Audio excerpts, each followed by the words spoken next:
তৃণমূলের প্রাক্তনই তো আমাদের মুখ্যমন্ত্রী। তাহলে তৃণমূল থেকে আসা সাংসদ বা নেতারা যদি বিজেপিতে যোগদান করে, যদি বিজেপি দলটাতে আসে, তাহলে ক্ষতি কী? তাহলে এত সমস্যা হওয়ার কারণ কি?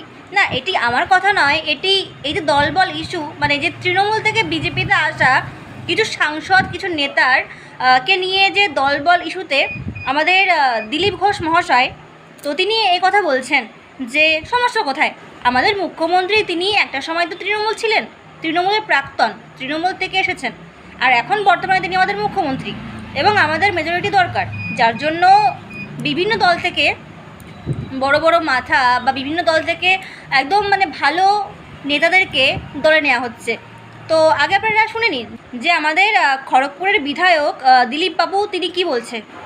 আপনার পার্টি থেকে বারবার বলা হচ্ছে যে তৃণমূলকে নেব না, এক্ষেত্রে কি বলবেন? তৃণমূলের প্রাক্তনই আমাদের মুখ্যমন্ত্রী, আজকে আমাদের পার্টির বিধানসভার নেতা, বাংলার মুখ্যমন্ত্রী। যোগ্যতা, স্বচ্ছতা পার্টি নেবে, এটা কোনো পার্টির সংবিধানে লেখা নেই কাউকে নেব কি নেব না।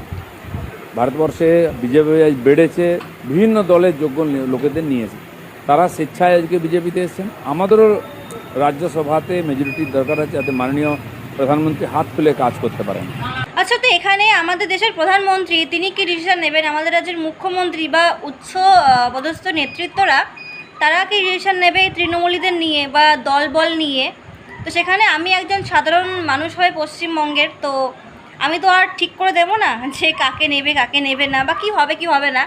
তবে আমি জাস্ট এটুকু জানতে চাই একজন পশ্চিমবঙ্গের সাধারণ নাগরিক হিসাবে, যে এতদিন ধরে যে আপনারা যে কথাগুলো বলেছিলেন যে তৃণমূলীদের নাকি বিজেপির দলে নেওয়া হবে না, তৃণমূলের জন্য বিজেপির দরজা নাকি বন্ধ, তো আমি কিন্তু আপনাদের আগের কথার সঙ্গে এখনকার কথার কিন্তু কোনো মিল পাচ্ছি না। এবং সবথেকে বড় কথাই যে মেজরিটি দরকার বিধানসভায়, যাতে আমাদের দেশের প্রধানমন্ত্রী তিনি হাত খুলে আমাদের পশ্চিমবঙ্গের, আমাদের দেশের জনগণের জন্য হাত খুলে কাজ করতে পারে। তো তিনি কাজ করুন, তিনি কাজ করছেন, তিনি কাজ করবেন, তো এতে আমাদের কোনো সমস্যা নেই। কিন্তু আমার কথা হচ্ছে যে যে এক এক সময় এক এক রকম বক্তব্য দেওয়ার মানে কি? আর এটা তো ঠিকই যে সংবিধানে কিন্তু এমনটা লেখা নেই যে তৃণমূল থেকে বিজেপিতে কাউকে নেওয়া যাবে না বা এই পার্টির থেকে কেউ ওই পার্টিতে যেতে পারবে না। তবে আমার কথা হচ্ছে যে আপনি যেটা বললেন যে যোগ্য বা সভ্য যদি অন্য কোনো দলের কেউ থাকে তাদেরকে নাকি দলে নিলে কোনো সমস্যা নেই, কিন্তু আমার কথা হচ্ছে যে প্রকাশ্যিক বড়াই তিনি কি আদৌ যোগ্য? না, আরও অনেকেই তৃণমূল থেকে বিজেপিতে এসেছে, তবে আমি এই মুহূর্তে প্রকাশ্যিক বড়াই তার কথাটি বলছি এই জন্য, কারণ আপনারা কিন্তু বারবার বলেছিলেন যে ভাই প্রকাশ তুমি কিন্তু গরু চোর, তুমি ভাইপোর হয়ে গরু চুরি করো, তুমি সন্ধ্যাবেলা মোটা অঙ্কের টাকা ভাইপোকে পাঠাচ্ছ। তো আমার কথা হচ্ছে যে প্রকাশ্যিক বড়াই যদি গরু চোর হয়ে থাকে আপনাদের কাছে, আমাদের পশ্চিমবঙ্গের জনগণের যদি এত দুর্নীতি করে থাকে, এত ক্ষতি করে থাকে, তিনি যদি গরু চুরি করে থাকে, তাহলে এই প্রকাশ্যিক বড়াইকে তৃণমূল থেকে বিজেপিতে নেওয়ার মানে কি? তবে কি বিজেপির কাছে যোগ্য বলতে গরু চোর, কয়লা চোর, বালি চোর এরা?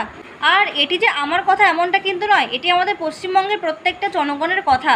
আমাদের পশ্চিমবঙ্গের প্রত্যেকটা জনগণ যারা হাত খুলে বিজেপিকে ভোটটা দিয়েছিল, আজকে এত বিপুল ভোটে জয়ী হয়ে যে বিজেপি আমাদের পশ্চিমবঙ্গে ক্ষমতায় এসেছে, তো তারা কিন্তু জানতে চাইছে যে বিজেপির কাছে যোগ্য কারা? এ সমস্ত গরু চোর, এ সমস্ত কয়লা বালি চোর এরা?